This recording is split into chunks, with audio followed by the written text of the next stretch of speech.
16 athletes get divided into brackets. Who will survive athlete combat? We start off with the 1 seed, Stone Cold Steve Austin, taking on the Blade Runner, Oscar Pistorius. Now, this is an interesting first-round matchup. Now, when we started this kind of type of podcast, we always said, try to imagine all these people getting put on an island like the movie Condemned. Well, who was in that movie? Our boy Steve Austin, right? I mean, he knows all about this. He's got a leg up in this competition. Well, he's got 2 legs up. Right. His first round opponent does. I was hoping some canned laughter or something like that would be, but that's cool. I'll add it later. So Austin, he's supposedly 6'2", 250, but that's build, height, and weight. Because you know how WWF kind of embellishes sometimes. These guys' height and weight. So I don't know if he's that big, but, somewhere around there. Obviously, the guy lifts weights and shit like that. So, been married 4 times now. Gets around a little bit. Yeah, married his high school sweetheart. And then he went on. So he married another wrestler or manager wrestler. And it was Deborah. She was kind of big there for a little bit. Who I think she was married to Jeff Jarrett or something. I don't know. But anyway, he was arrested and charged with domestic abuse. She had bruises on her face, and supposedly she had to keep it quiet because it would have cost the company millions of dollars, right? She claimed it was alcohol related. I mean, the man does love to drink. He denied allegations that he was an alcoholic, stating that wrestling fans has mistaken his character's excessive consumption of beer as a real-life trait of his. And he actually just drinks responsibly. Right. Later on, he has his own beer now. Right. He doesn't really like beer, but hey, will you try my Steve Austin ale? Yeah. Well, I mean, what's drinking irresponsibly, though? Getting drunk and assaulting your wife? He then was accused of assaulting another girlfriend. She claimed that Austin grabbed her, and she began struggling. So he threw her to the ground. She landed on her hands and knees. Oh, damn. And later told officers that she had injured her right hand. The police photographed her injuries. No arrests were made. No charges were filed. Obviously, it wasn't much of an injury, you lying bitch. So Austin, big dude, been in action films, obviously weightlifter.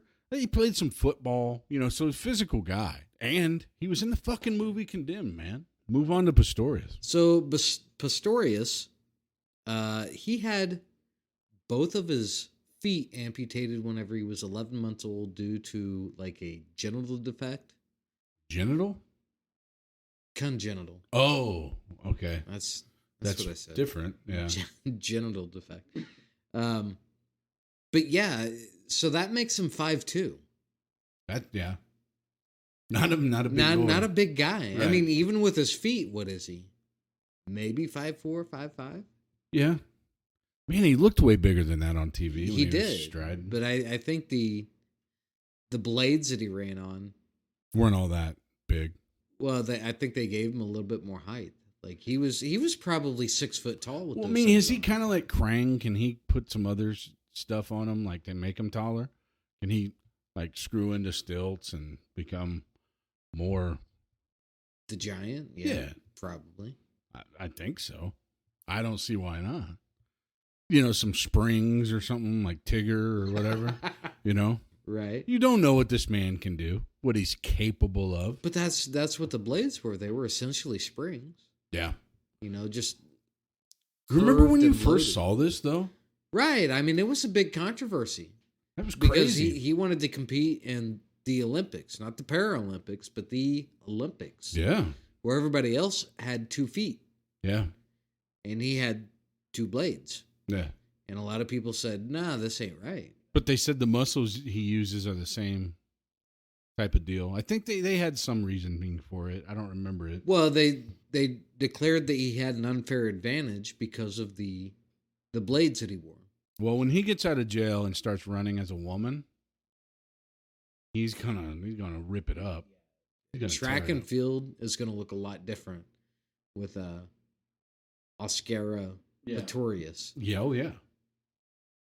Lay Oscar. But yeah, I think it was February of 2013 whenever he came home and he mistaked his girlfriend. At the time, it was model Reva Steenkamp of being an intruder, and he shot and killed her. Yeah. Big trial. This thing went on for, probably a year? Yeah. And originally he was sentenced to 5 years in prison for culpable homicide. I just don't think if you take someone else's life and it's obvious that you did it, 5 years just don't seem like a lot. 10 years don't seem like a lot. Pistorius was temporarily released on house arrest in 2015 while the case was presented on appeal to a panel at the Supreme Court of Appeal of South Africa, which overturned the culpable homicide verdict and convicted him of murder. So the appeals court just completely changed the verdict on it. Yeah. Interesting. Yeah. In July 2015, the judge extended Pistorius' sentence to 6 years. On appeal... From 5? From 5 to 6. Oh, yeah, that'll teach that motherfucker. Exactly. Now, on appeal by the state for a longer prison sentence, the Supreme Court of Appeal increased the prison term to a total of 15 years. Okay. So now Pistorius will be eligible for parole in 2023. Okay. Coming up. This is obviously a dumb as fuck question. Is he roaming the cell in his blades? I am pretty sure they wouldn't allow him to have them. Right? So has he got some feet or something? I mean, you would think they probably give him some message us if you know. Please message us. I don't know that. That'd be interesting though. You know, you come blades in. Oh yeah, you want to play some ball? You know, Well, I don't know if he wants to play basketball at his height. Let me put on my bigger blades and we'll ball out, bros. Yeah, I'll dunk on you. Yeah, with these blades. Bang! Exactly. He's on fire. All right, we're going old NBA Jam with the Oscar Pistorius here. Fuck yeah. All right, interesting first matchup. We got a guy, big physical man's man, who, hey, if you're a woman, you giving him some lip? Now you're not. Am I right? Stone Cold, Steve Austin. And he's taking on a man that I guess he's pretty scared. Or it's premeditated. I don't know. He's murdering his girlfriend, but uber athlete, I would think, when he's got his blades on. What happens here? They're on an island. Does he have his blades on the island? I assume yes. I don't. They I can mean, be did taken he off have of his him, though. blades on when he murdered his girlfriend? Well, I mean, what? How? I mean, I doubt it. How else does he get around? Just in a just He fucking wheelchair into the place and be like, "Oh, boom, boom, you're boom, here. boom, boom, boom. Fuck you, bitch, Brat. brat, bitch." Yeah, I just don't see this guy beating Steve Austin. No, probably not. He's small in stature. He's a little guy. I don't even know if he outruns him with the blades on. What? I think Stone Cold. Steve Austin's always walked around with knee braces on. Right, but I think. Do you think he takes the knee brace off, throws it at him, the blades come off, and then? No, I think Stone Cold is so tall that he walks just as fast as Pistorius runs. That's an interesting take. Yeah, I mean Pistorius, he's got a fucking roadrunner around to get away from Stone Cold. Well, you know the big conspiracy theory is WWF and Stone Cold got together and rigged that harness for Owen Hart. I'd like to think that's real. I believe it. Yeah, definitely 100% on that. Where'd that happen at? Good old KCMO, home of Mr. Whataburger. Yeah. And we all have to live with that, you know. Owen died here. Listen, I don't want to die here. I'm sorry that Owen Hart died here. You know what I mean? So, but are you really? Are you really sorry that Owen Hart died here? I cry every night. That's Tears more like fall it. onto my dick, and I have to wipe them off. I sleep naked. A lot of tears. Oh, tons. Crocodile. That you're pushing out a lot of fluids at that point. Yes. I'm an alcoholic like Steve Austin. Who's moving on here on this fucked up start of the podcast? I'm calling Steve Austin. Yeah, why not? Stone Cold Steve Austin, because he was in the movie Condemned, and we're basing this bullshit off of that. Moving on, we have number 8, The Juice. O.J. Simpson taking on the guy that got juiced, Jose Canseco. This is an interesting one. It is. Two Somewhat assholes. interesting. Oh, yeah. Very big assholes. So we start with OJ. Now, the name eludes me, but if you go and listen to our Serial Killer Combat 1 show, there was a serial killer tied to that O.J. Simpson murder. I can't remember his name now, but do you remember that? One of the serial killers was heavily involved. That they thought... Oh, they thought he did it. They thought he did it. You remember that? Yeah. So that was interesting, and I go, I had never heard this before. So this is blatant advertisement for you guys to go listen to Serial Killer Combat 1 to understand what we're talking about. And I'll need to go listen to it too. So OJ, 6'1", right around 212 pounds. He was a running back, right? He was a running back. Running back at USC. Yes, won a Heisman. Then lost it. What was it, a melted Heisman, or was it solid when he got it? You know, at my age, would I remember O.J. Simpson? Because I mean, his playing career was already over before I was kind of born. Born. I remember him being a on the sideline like commentator for like NBC, I think. So you know, they'd be like, "How's the conditions on the field?" And they throw it to OJ, and he was just smiling, and he seemed like a really happy, personable guy. And then it wasn't just a few years later, and then Bronco, all that stuff. So he played his college ball at USC. I think he went to a community college before that. Got drafted 1969, pick 1. Went to the Buffalo Bills. Played with them from 69 to 77. All right. Good career. Then he went to San Francisco, played with them for 2 seasons, 78 and 79. The guy's accolades in the NFL is nasty. 11,236 total yards per carry, 4.7. That's really good. Yeah. That's nasty. But what he's most known for is his murder of Nicole Brown and... What do you mean by his murder? Alleged. Oh, okay. Murder. Yeah. Okay. And Ron Goldman, her alleged boyfriend. Well, let's face it. There's a lot of sketchy shit about that case that it'd be easy to put it on him if he were the one to do it. Yeah. Remember, O.J. Simpson said that he avoids Los Angeles because he feels like he may be sitting next to whoever did it. Right. So he's scared. What do you mean, right? Right. Don't dismiss that. Right.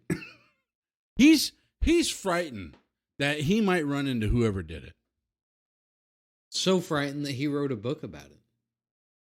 Yeah, he did. How crazy. If I did it or some shit? Yeah.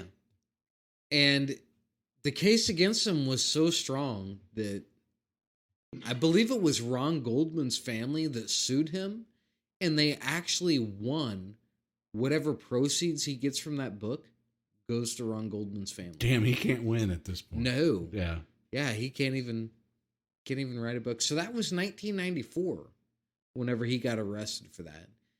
The reason that he got acquitted of that murder was DNA evidence was very, very early. It was in its infancy at the time whenever prosecutors were presenting DNA evidence. It wasn't 100% sound. And his lawyers that were on the case, do you remember all of his lawyers? Cochran. Cochran was one. Kim Kardashian's dad? Robert Kardashian. Robert Kardashian, yeah. He was one that was on the case. And Judge Judy, maybe? There was a female there, wasn't there? Yeah, she was Marsha something. Marsha Clark or something like that. She was. Well, no, that was one of the prosecutors. Oh, it was one of the prosecutors. Okay. Yeah. Hey, man, you're going way back machine on me here. I was in elementary school when this happened. I was in high school whenever this happened. Okay. I remember it. But Daddy was still shitting his pants. So, I mean, you can't just quiz me on this shit. True. Okay. I own an O.J. Simpson jersey. I bought it ironically, but I love it. Oh, hang on to it. Buffalo Bills. I'm sure it'll be worth more money once he's dead. He's not going to die. Somebody will murder him. Well, is it Jose Canseco? Tune in. It could be. But the big thing was the DNA evidence? 99.1% accurate? Yeah. And his defense successfully argued that you can't convict him based on the 0.9% that he could be innocent, which is wild. Absolutely. America. Exactly. All right. So has OJ done anything? I know he broke into someone's residence to try to steal back some stuff that was his, and that's when he finally actually got some criminal charges put on him. Which everyone's like, "What the fuck, man? You got off. You won the lotto ticket, and then you do this fucking shit."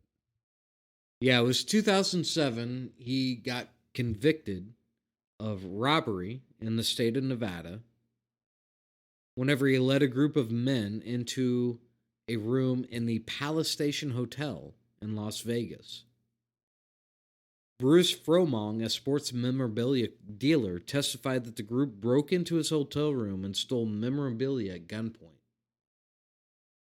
3 days later, on September 16, 2007, Simpson was arrested and initially held without bail. He admitted to taking the items, which he said had been stolen from him.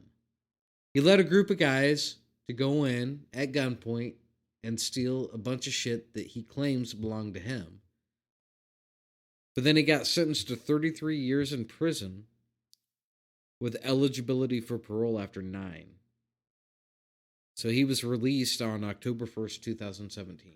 So except for that, he hasn't been, I mean, he's not outwardly physical towards anybody. You don't hear about him beating people's ass on the golf course or anything like that. Yeah, you don't hear much about him anymore. I think he's quite a bit older now, so I think he's laying pretty low. I mean, keep in mind, he won his criminal case, but he lost the civil case, which just shows the stark difference between the legal system. Yeah, and the legal system. Yeah. It's quite odd. All right, moving on to Jose Canseco. He's a bigger boy here. He's 6'4", 250. He admitted to using anabolic steroids, and you remember he wrote books on it. He was the initial snitch, if you remember this. He said that 85% of MLB players took steroids. And I don't know, if he was keeping track of it, but he specifically identified former teammates like McGuire, Palmeiro, Giambi, Ivan Rodriguez, Juan Gonzalez, and he even said he injected some of those guys himself. So he really kicked it off. Like, hey. And it's one of those deals to me. It's like he got caught, so other people are going down with him. Which, that's bitch, snitch, rat shit, to be honest with you. But he wrote multiple books about this shit. And then he started speaking out about PEDs, saying these kids don't need steroids to become players. We overemphasize steroids and not the athletic ability and skills of these people. And you hear about that in baseball all the time. Like, listen, steroids is not going to help your hand-eye coordination. And to be honest, I believe that. Well, one of the things that got McGuire in trouble was he was taking... They called it a performance enhancer, but it was something that improved his hand-eye coordination. Oh, no shit. Now, they never accused him of actually taking steroids. What he actually got in trouble with was taking whatever it was. Maybe focused. Yeah, it seemed like it was more like a focus drug.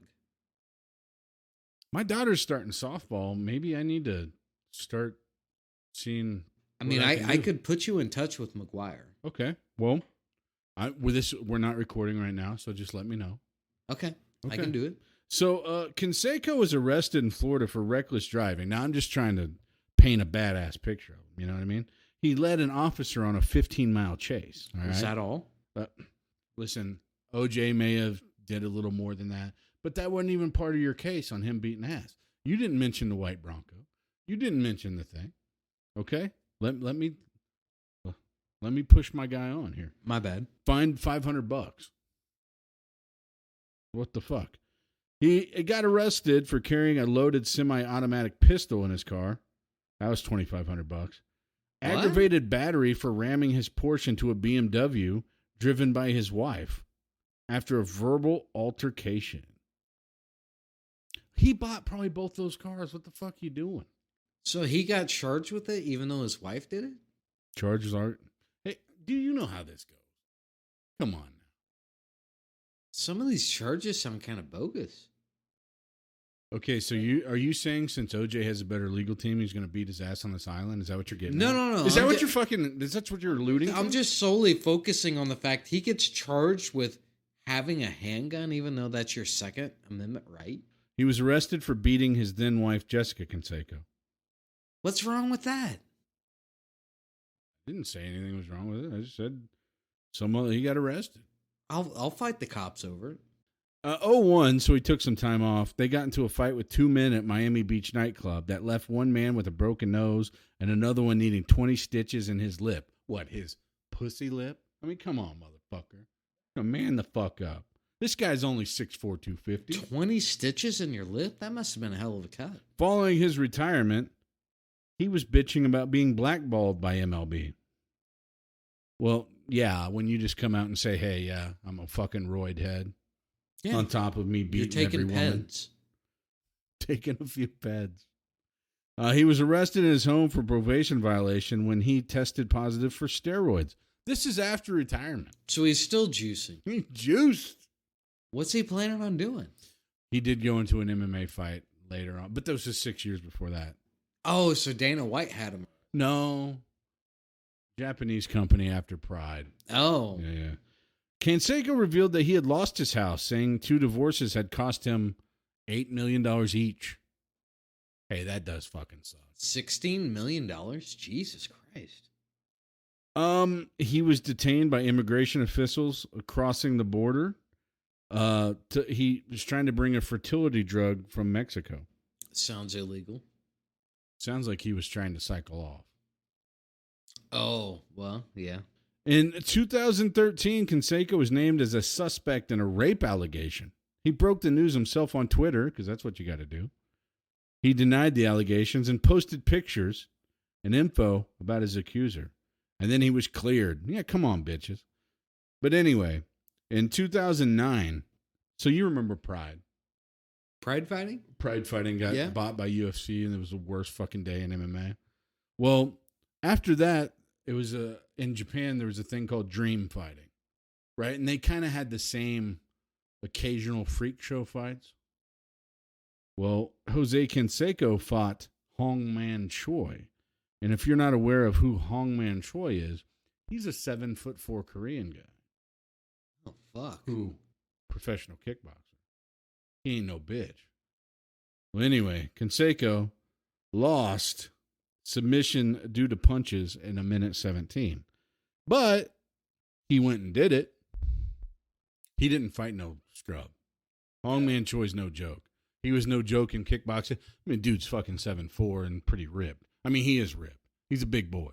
Right, and I'm sure he's got reach all the way to the moon. Yeah, they ding the bell and he's already hitting you from his fucking corner. You know what I mean? Yeah. He doesn't even have to get off his seat. Who wins this fight? I can tell you who I'm leaning towards heavily. Jose Canseco beats the fuck out of this guy.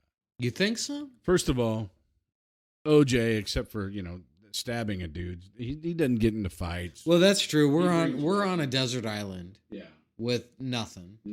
You dropped off. But keep in mind, Jose Canseco doesn't plan premeditated murder and get away with it. He didn't get away with anything in his life. Every little thing he did. I mean, if he's going to go and fight O.J. Simpson, I'm sure that he's on Twitter telling the world about it before he does it. Probably, yeah. Right? While O.J. is sitting back looking for weapons, sticks, stones, sand he can throw in your eye. Whatever he can do to survive this. He's not going to survive this. You don't think so? A little bit of a height weight differential. It's not huge, but the dude is jacked and juiced to the gills. OJ hasn't shown any hand-to-hand combat.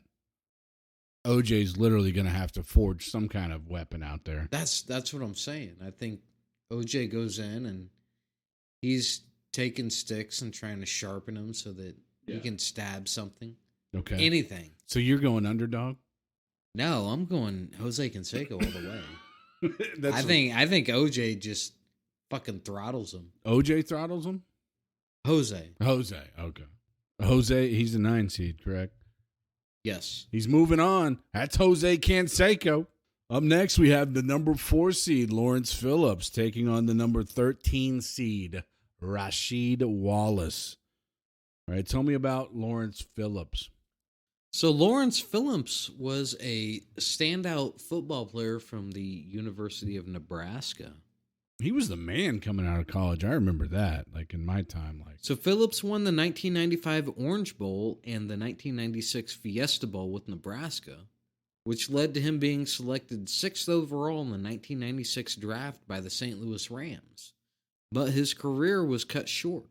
In August of 2005, he was arrested for assault after driving a car into 3 teenagers following a dispute over a pickup football game in Los Angeles. At the time of the arrest, Phillips was also wanted by San Diego Police Department in connection with 2 alleged domestic abuse incidents involving his former girlfriend. She had claimed that he choked her to the point of unconsciousness. In March 2006, he stood trial on charges of felony assault with a deadly weapon stemming from an August 2005 incident. In October 2006, he was found guilty on 7 accounts. In October 2008, he was sentenced to 10 years in a California state prison. That sentence was subsequently reduced to 7 years. Now, while serving that sentence, he was convicted of August 2009 for the assault on the former girlfriend on the 7 counts. In December of 2009, he was sentenced to 25 years in prison on the convictions. He was supposed to run consecutive to the 2008 sentence for a total of 31 years. God, all while he's sitting in there, just piling up on him. Probably not too happy. Not at all. But I mean, at least he treated his cellmates right. Exactly. So, under California law, he's supposed to serve like 85% of his sentence before he's eligible for parole. So, he would have not been considered for release until he was 57 years old. Dumb bastard. In 2015, Phillips' cellmate, Damian Soward, who is cousin of former NFL receiver R.J. Soward. Isn't that weird that his cellmate is a cousin of another NFL player? How does that work? I guess. He was found dead in the cell the 2 men shared. He was serving a sentence of 82 years to life for a murder conviction. Now, you could say, did he say, hey, man, kill me? I can't do it on my own? Or did these 2 fucking psychos just get into it? I mean, they could have been lovers. Oh, there you go. It could have been a really hard fucking session. Leave it to you to put that slant into that. Why not? El Gajon. So Soward was choked to death, and Phillips was regarded as a prime suspect. What? Who the fuck else is in there? Nobody. He's the prime suspect. Aaron Hernandez? How many fucking cellmates were there? You never know in these types of jails. So on September 1st, Phillips was charged with first-degree murder in Soward's death. The prosecutor was seeking the death penalty in this case. Damn. While Phillips was awaiting trial in segregated custody, he was found unresponsive in a cell by correction officers around midnight in January of 2016. He was pronounced dead later that night. He had that do not resuscitate sign on his chest too, right? Yes, he did. He was very much committing suicide right there. I would suspect so.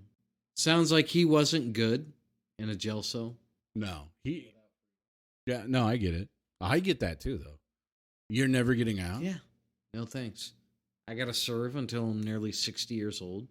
Plus, you're pinning another murder charge on me, which means I will probably never get out. Yeah. Until I'm like 85. Yeah. No thanks. Anyway, Rasheed Wallace. All 6'11" of them. Now, granted, that's not very muscular because it's 230. So, tall drink of water, but slim glass. You know what I'm saying? So they said Rasheed Wallace was always an emotional man. Okay, he. Let me read this stat. He holds the world record for technical fouls. And he used to always throw his towel at teammates, and he was always angry. And he once threatened the referee Tim Donaghy in a loading dock incident after the game. So, I mean, can't control his emotions well, right? Well, this is a fucking interesting story. Witness reports say that Wallace attempted to use a coupon for 50 cents off Oscar Mayer bologna at the Piggly Wiggly that had expired the day before. When the young cashier said they do not accept expired coupons, he went on a tirade. He said that he needs to feed his children and he can't afford these high prices if he can't get that coupon. And then he went on to say, it's because he's black that the store wouldn't use the coupon. The store's racist and he doesn't agree with the store. Oh, he was ahead of the curve. Yes. He was doing this way before it was popular. The young cashier was quite scared. He said he's never been so scared in his life. And he wouldn't put past the guy to fight him. Wallace proceeded to jump on top of registers and throw merchandise. When police were called, Wallace even went crazier, grabbing a plastic butter knife from one of the shelves and holding it to a customer's neck. He ran into a display of yogurt that collapsed on top of him. He spilt yogurt all over him and the customers. Wow. The Pistons, however, stood behind their guy. Of course. Joe Dumars said OJ, Duke Lacrosse, Kobe, Wallace, they will all be proven innocent. This is just the media rushing to judgment because he is a black athlete. Right. What the fuck? I hope that's a fucking fake story, to be honest. Rasheed Wallace sounds like a fucking idiot. 50% off the Piggly. I pray that's fake. Guy's making millions a year. Yeah. And he's arguing over an expired coupon that would save him 50 cents. Anyway, that's all I got on this guy. He's gonna fucking die at the end. I hope so. He sounds like a massive piece of shit. He is gonna get treated like a cellmate in this fight, though. Right. Like Lawrence Phillips isn't any less of a piece of shit. But Rasheed Wallace sounds like a special piece of shit. On scale wise, yeah. Yeah. Yeah. Let's just move it on. Lawrence Phillips, please kill this guy. Yeah, he's gonna fucking murder this bastard. this tall, lanky, no muscle piece of shit. Up next, number 5, Jim Brown takes on number 12, Don King. Now, interesting enough, both these guys are still alive and kicking, 90 and 86. So let's just pretend that they're fighting now. No, let's exactly. So I mean, we're looking at Jim Brown, who was born in February of 1936. My guy's 31. Yeah, like what the 1931. Fuck? That's 13 years older than my dad. How long do I have to wait? I don't know. God damn. Till we start our own pro wrestling company and we're the tag champs. Right. We're gonna be old as shit. So he's 6'2", 232 pounds. He's not a small guy. Don King, 6'2". Even though I swear when you saw Don King on TV, he looked so much taller. But again, a lot of these boxers are short, especially like lighter weight boxers. I mean, you'd be stunned at how many UFC fighters are short. You'd think they're the baddest motherfuckers on earth, and they're 5'7". Right. Well, I mean, television ads, few inches, few pounds. Few feet, a couple 100 pounds. But Jim Brown, I mean, this guy's, his NFL accolades are like through the roof. I mean, he's regarded as one of the best running backs in NFL history. Yeah, I mean, back when like athleticism wasn't everywhere, game had kind of just started. Right. We're talking about a different era of NFL. Yeah, a lot more honkies out there. You know what I mean? True. So, but Jim Brown is, he ran for 12,000 yards, which is very decent. One of the only NFL running backs to average over 100 yards per game. Yeah, that's literally half of 200 yards a game. In 1965, Brown was arrested in his hotel room for assault and battery against an 18-year-old named Brenda Ayers. He was later acquitted of those charges. A year later, he fought paternity allegations that he fathered her child. Oh, so why was she in the hotel? Interesting. Yeah. In 1968, Brown was charged with assault with intent to commit murder after model Eva Bone-Chin was found beneath the balcony of Brown's second-floor apartment. They were later dismissed after she refused to cooperate with the prosecutor's office. So, just real quick, it sounds like Brown maybe got around sexually. A little bit. Yeah, just a little bit. A little bit. He was also ordered to pay $300 fine for striking a deputy sheriff involved in the investigation of the incident. So this guy came and questioned him. He got mad at the questioning and struck the guy. Yeah, beat the shit out of the cop. In his autobiography, he stated that Bone-Chin was angry and jealous over an affair he had with Gloria Steinem. And this argument is what led to the quote-unquote misunderstanding with the police. Such a misunderstanding that you punch a cop. In 1970, he was found not guilty of assault and battery. These charges were stemming from a road rage incident that occurred in 1969. In December of 1973, he proposed to 18-year-old Diane Stanley, a Clark College student in Acapulco, Mexico, in April of that year. Damn, he's in Acapulco just doing his thing? Damn, black magic. It says 1973. I mean, by this time, what is he, 47 years old? Proposing 36? No, he's 37. Born in 1936? And you said 73. This is 37. Is it 37? Yeah. Proposing to an 18-year-old? I like it. Well, I mean, yeah. I'm just saying. Didn't you move in something? We're not getting into that. Okay, yeah. No. So we're moving on. In 1985, charged with raping a 33-year-old. Charges later dismissed. 1986, arrested for assaulting his fiancée. She refused to press charges, and he was released. I think some people forget also in the early 90s, the UFC came out in 93, right? He was like one of the first commentators of UFC. Really? And he didn't really know anything about it, like most of us didn't. You know what I mean? So he would call moves wrong. He'd be like, what are they doing there? And then he'd be like, well, he got him in that bar arm right there, and that'd be it. You know what I mean? You're like, well, it's an arm bar. But he called it a bar arm. He ain't know what the fuck going on. But if you go back and watch those early UFCs, because, I mean, I had them all on VHS, Jim Brown's on there, man. Old as fuck at the time. Because he's like 56 at that time.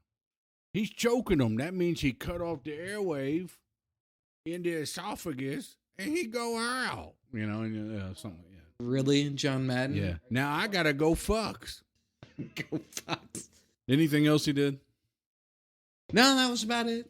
So he got physical a couple times, but he loved the ladies. He loved the ladies. He seemed like he had a prone towards violence if people didn't agree with him. Well, there was a quote saying that Mike Tyson was quoted saying, he did more bad to black fighters than any white promoter ever in the history of boxing.